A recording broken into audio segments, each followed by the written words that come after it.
اسلام نے جہاں میاں بیوی کے رشتے کو بہت بہت امپورٹنس دی ہے، وہاں میاں بیوی کے تعلق پر بھی بہت بات کی تاکہ یہ رشتہ مضبوط سے مضبوط تر ہو۔ اسی ضمن میں علماء نے جماع کے آداب بھی بیان کیے۔ اول تو یہ کہ میاں بیوی کا جو رشتہ ہے نا، وہ پیار محبت اور دوستی کا رشتہ، ایک دوسرے کے ساتھ ایک بے تکلفی کا رشتہ ہونا چاہیے، خوش طبعی کا رشتہ ہونا چاہیے۔ یہ تمام چیزیں جو ہیں جماع کو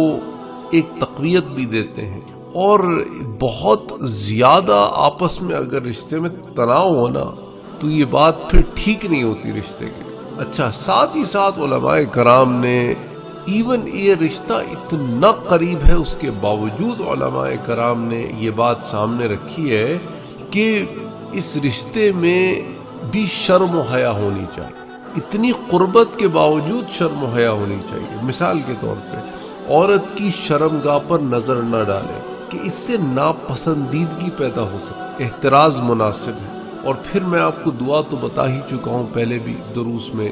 جمعہ کی جو دعا ہے کہ اللہم جنبنا الشیطان وجنب الشیطان ما رزقتنا، کہ اللہ ہمیں شیطان سے دور کر اور جو تو ہمیں عطا فرمائے اس سے شیطان کو دور کر۔ رسول اکرم صلی اللہ علیہ وآلہ وسلم کا ارشاد ہے، جو شخص اپنی بیوی کے پاس جانے سے پہلے یہ دعا پڑھے اور اس کے نتیجے میں اللہ اسے اولاد مرحمت فرمائے تو شیطان کبھی اس اولاد کو نقصان نہیں دے سکے۔ اسی طرح حیض و نفاس کے ایام میں مجامعت کرنا حرام ہے، اور اسی طرح پاک ہونے کے بعد نہانے سے پہلے بھی، تو نہانے کے بعد مجامعت کریں۔ ارشاد باری تعالی ہے کہ ایام حیض میں عورتوں سے الگ رہو اور پاک ہونے تک ان کے قریب نہ جاؤ، یعنی کہ جمع نہ کرو۔ جائے مخصوص یعنی فرج کے علاوہ اگر دبر میں وطیہ جمع کرو گے تو یہ حرام ہے کہ جو اللہ عز و جل نے عورت کی کھیتی بنائی ہے وہیں سے جمع کیا جائے گا، اور اس بارے میں سخت وعید ہے کہ اگر تم دبر سے پیچھے سے اس کے ساتھ تعلق پیدا کرو، غلط راستوں سے تعلق پیدا کرو۔ آپ صلی اللہ علیہ وآلہ وسلم نے فرمایا، اس کو حافظ ابن کثیر نے سورہ بقرہ کی تفسیر میں ذکر کیا ہے کہ جو اپنی عورت کی پیٹھ یعنی دبر میں جمع کرتا ہے، اللہ قیامت کے دن ایسے شخص پر نظر نہیں ڈالے گا۔ اسی طرح جمع کے آداب میں علماء یہ بھی جمع کرتے ہیں کہ عورت کی خواہش پوری ہونے سے پہلے الگ نہ ہو۔ بہت سارے مرد حضرات یہ غلطی کرتے ہیں کہ جب ان کی ہوس پوری ہو جاتی ہے تو عورت سے علیحدگی اختیار کر لیتے، بے شک اس کی خواہش پوری ہو یا نہ ہو۔ اس بات کا خاص خیال رکھنا چاہیے کہ اس کی بھی حاجت پوری ہوئی ہو، وہ بھی انسان ہے، اس کے بھی جذبات ہیں، اس کی بھی خواہشات ہیں، تو اس کا بہت سارے مرد خیال نہیں کرتے، اور ایسا کرنے سے ہوتا کیا ہے کہ اس عورت کو ایذا ہوتی ہے، کیونکہ اسی طرح ہے جس طرح اگر آپ اس کی پوزیشن میں خود کو رکھیں کہ اگر عورت آپ کے فارغ ہونے سے قبل کہے کہ بس کرو، تو آپ تو لٹک گئے نا بیچ میں، کیونکہ آپ کی خواہش تو بھی پوری نہیں ہوئی۔ اس طرح اس کی خواہش بھی پوری نہیں ہوئی، اس سے پہلے جو ہے اس سے الگ ہونا منع کیا ہے۔ اچھا، اگر عورت جو ہے وہ حالت حیض میں ہے تو عورت کے ساتھ اکٹھا سونا یہ جائز ہے،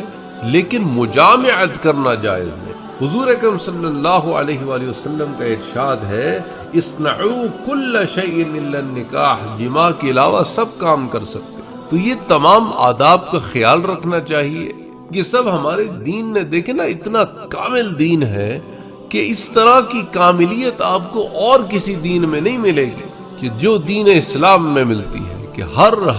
چیز کھول کھول کر بیان کر دی گئی ہے تاکہ زندگی کے تمام معاملات میں کوئی فیصلہ کرنے میں کسی کو کوئی پریشانی نہ ہو۔ اسی لیے جو جائز کام ہے ان کے علم کو حاصل کرنے کے لیے وہاں شرم کرو گے، لحاظ کرو گے تو کہیں ایسا نہ ہو کہ شریعت کے حدود سے نکل جاؤ۔ اس لیے دین سیکھو،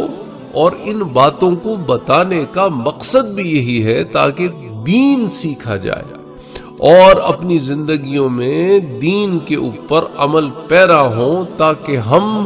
دین کی حدود میں رہتے ہوئے تمام کام کریں اور بے حیائی سے بھی بچیں اور گناہوں سے بھی بچیں اور لا علمی سے بھی بچیں، کیونکہ وہ بڑا بے وقوف تھا جو یہ کہہ گیا کہ لا علمی بڑی نعمت ہے. لا علمی نعمت نہیں ہے، خاص طور پہ دین کے معاملے میں تو لا علمی بالکل بھی نعمت نہیں ہے، بلکہ جہالت میں آ کے لوگ ایسے ایسے کام کر گزرتے ہیں کہ بعد میں پشیمانی ہوتی ہے، ندامت ہوتی ہے.